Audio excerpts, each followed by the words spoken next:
It was a decision that shattered expectations and shattered family traditions. Edward Lansing, the only heir to the Lansing fortune, was being forced into an impossible situation. His father, Malcolm Lansing, a cold and calculating millionaire, had one condition before handing over the family empire: marry Rose, the humble gardener's daughter. As the high society family laughed, ridiculing the idea of this union, little did they know the tides of fate were quietly stirring. Years later, when Edward and Rose returned, no one could have imagined the transformation that would leave the entire Lansing dynasty in shock. Title: A millionaire forced his son to marry a gardener. The family laughed at him. But years later they were shocked when he returned with her. Malcolm Lansing was the embodiment of wealth and power.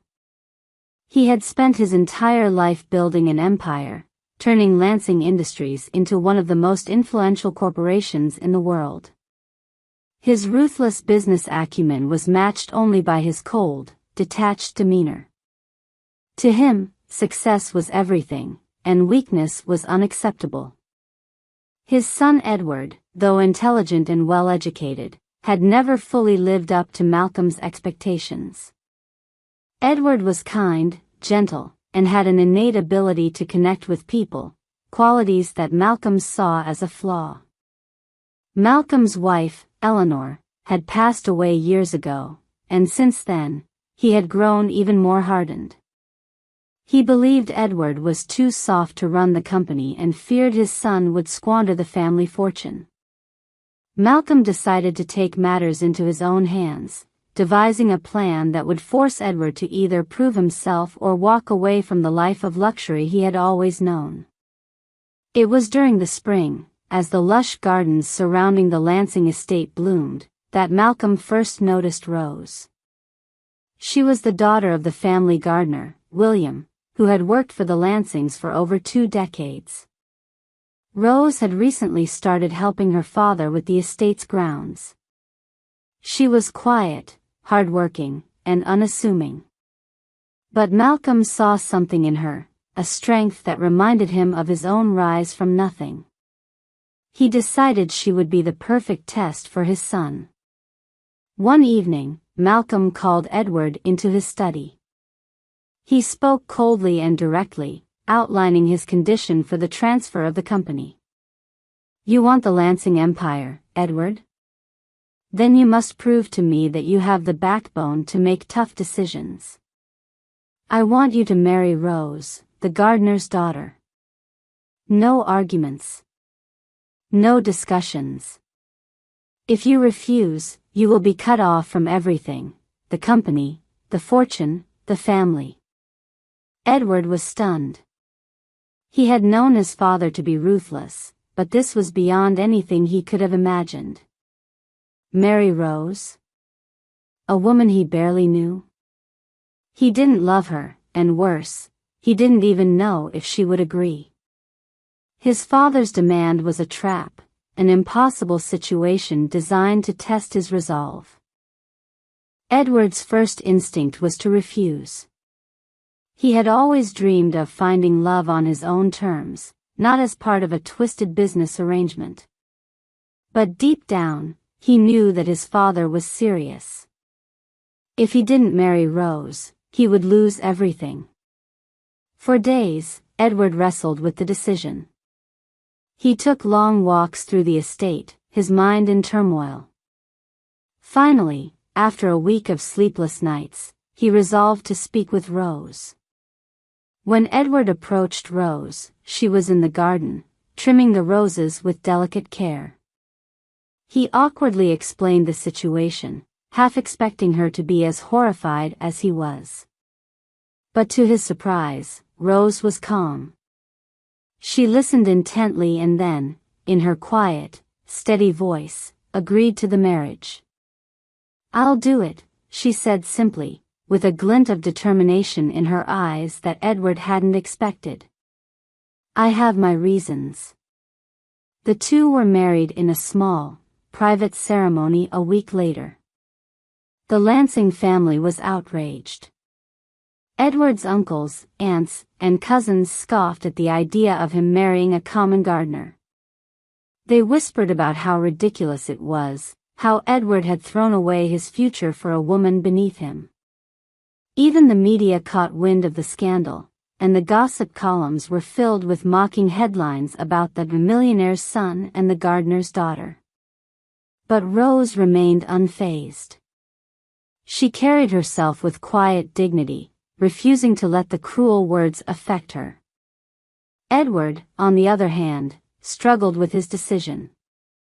Though he admired Rose's resilience, he felt trapped in a loveless marriage. He had done what his father asked, but at what cost? Months passed, and Edward found himself slowly drawn to Rose's calm strength. She was unlike anyone he had ever known, wise beyond her years, with a deep understanding of the world despite her humble background.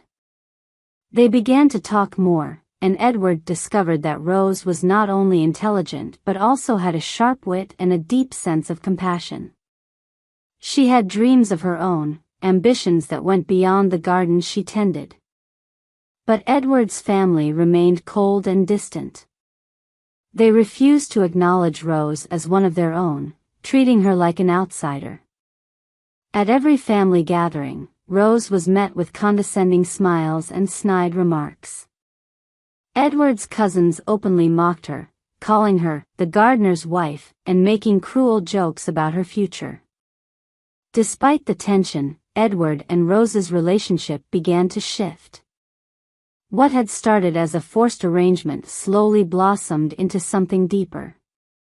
Edward found himself looking forward to their conversations and the moments they shared away from the prying eyes of his family.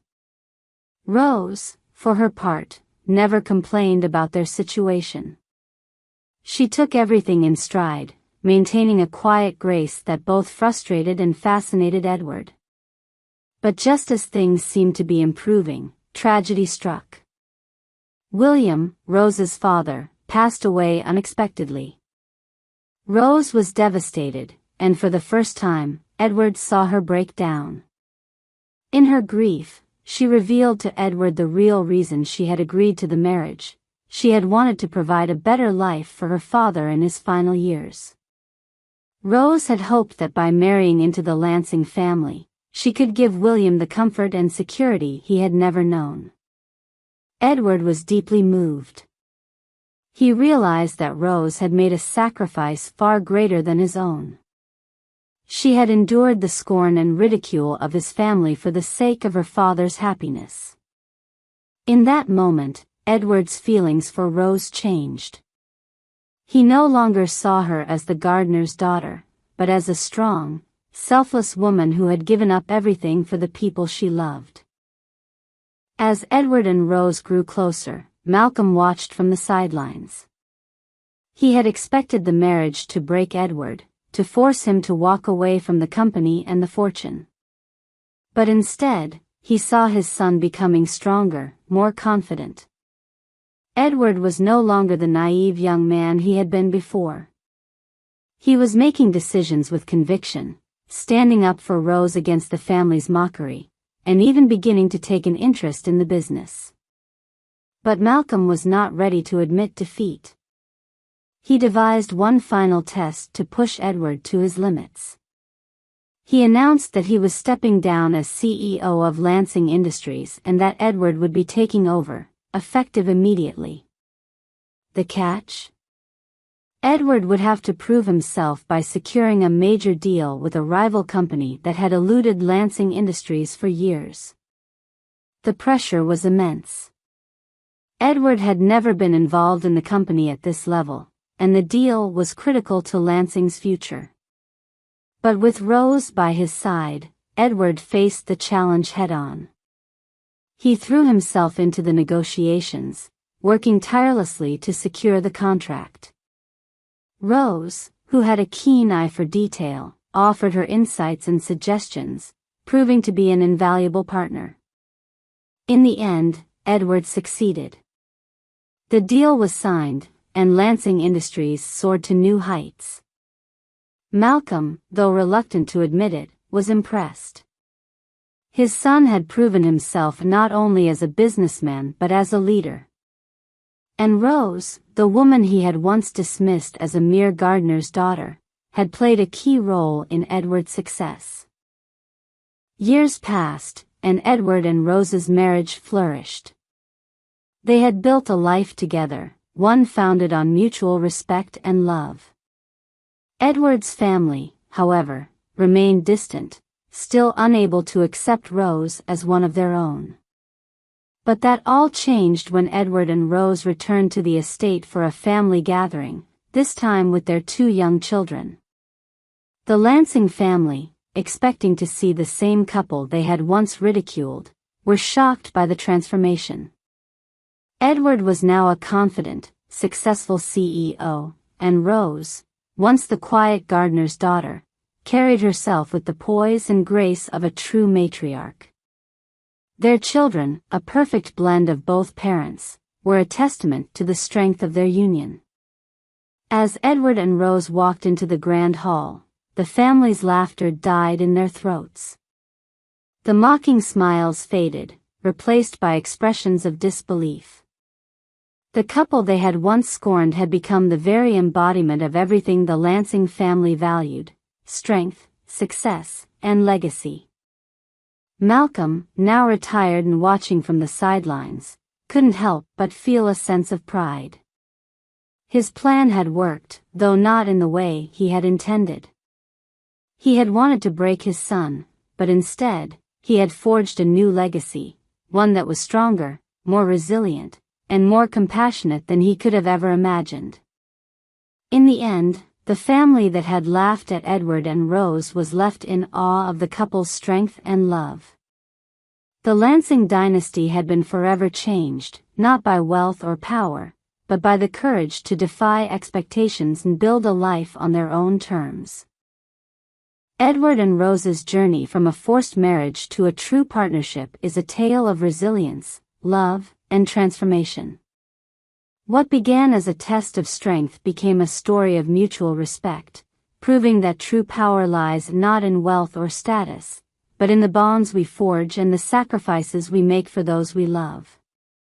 The end.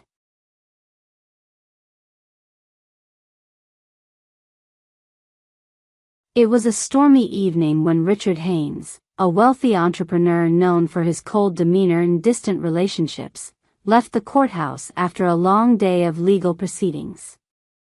Just as he prepared to step into his luxury car, he noticed a young woman, soaked to the bone, standing in the rain outside the courthouse, her face streaked with tears.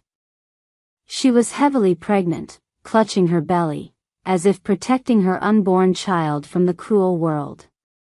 Richard hesitated at first but was drawn to her despair. "Are you all right?" he asked, breaking the silence of the rain. She looked up at him, eyes filled with a mixture of desperation and fear. "Please," she whispered, her voice trembling, "I have nowhere to go." What begins as an act of kindness spirals into a whirlwind of secrets, lies, and betrayal that would change their lives forever. Title: A millionaire found a pregnant woman crying in the rain in front of a courthouse. But what she did after helping her left everyone shocked. Richard Haynes was a man of power, control, and prestige.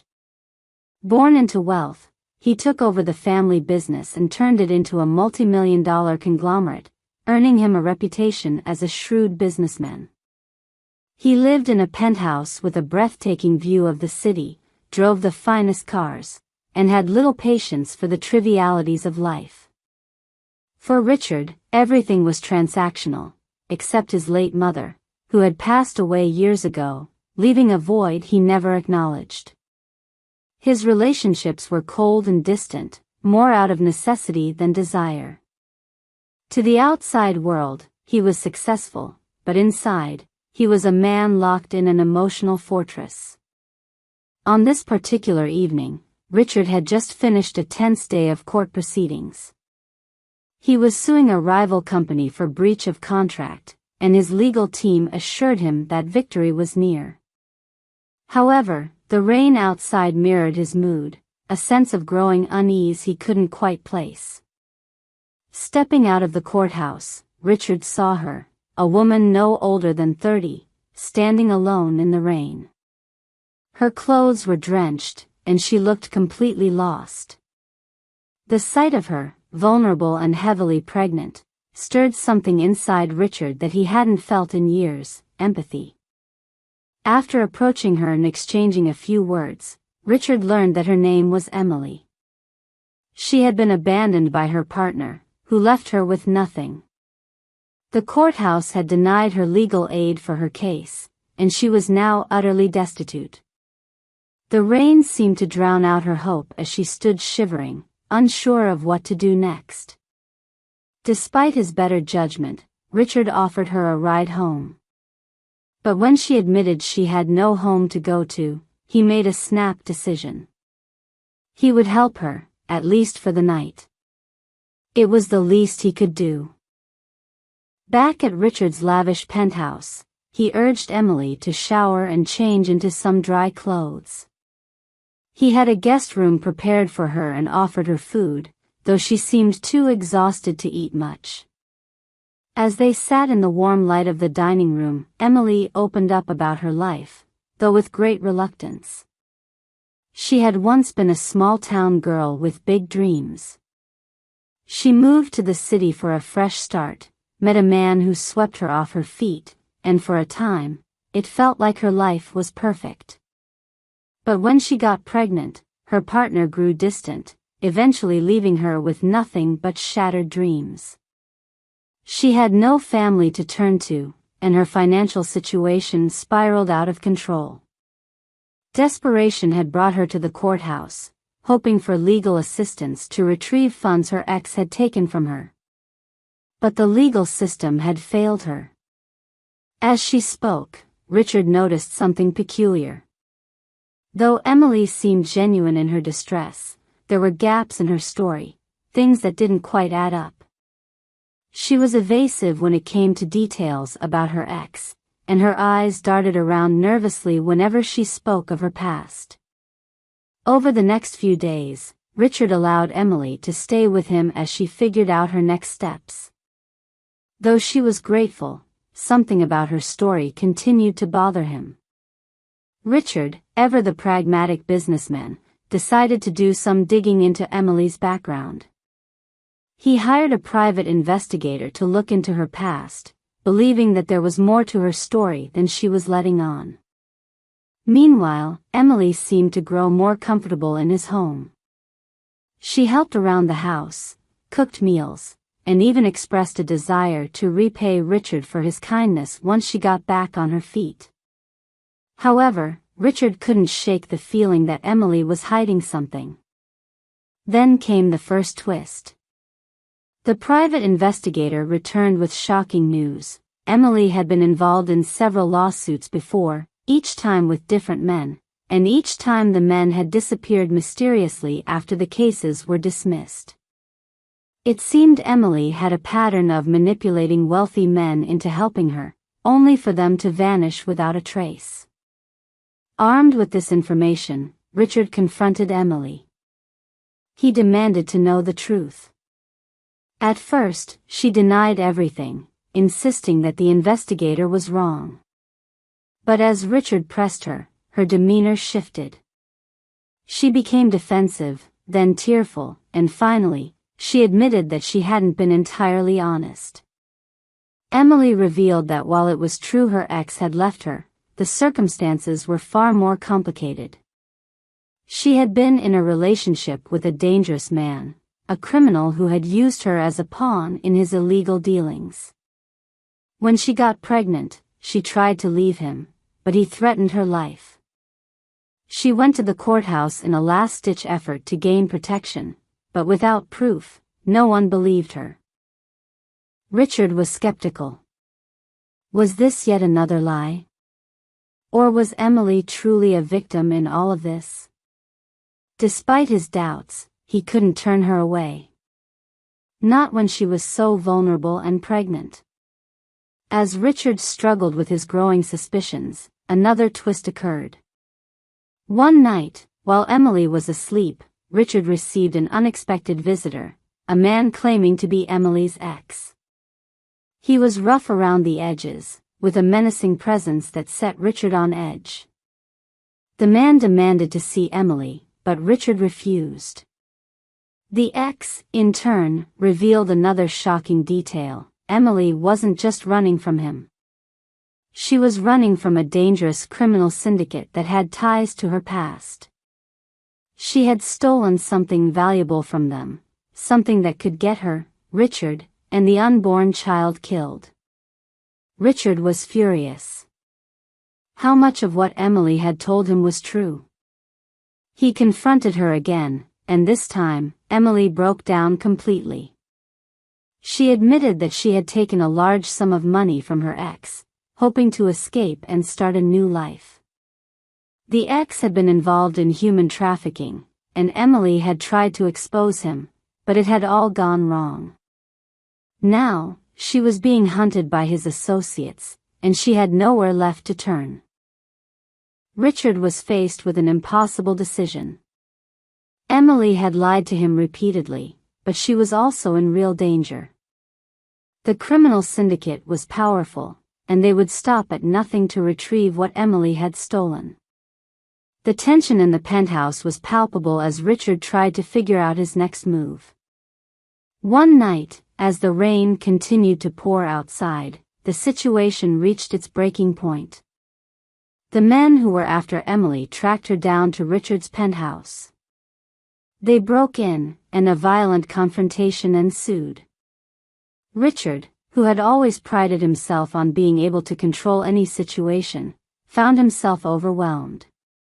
Emily, terrified and clutching her belly, was caught in the crossfire. Just when it seemed that all hope was lost, Emily made a shocking move. She offered to give herself up to the criminals in exchange for sparing Richard's life.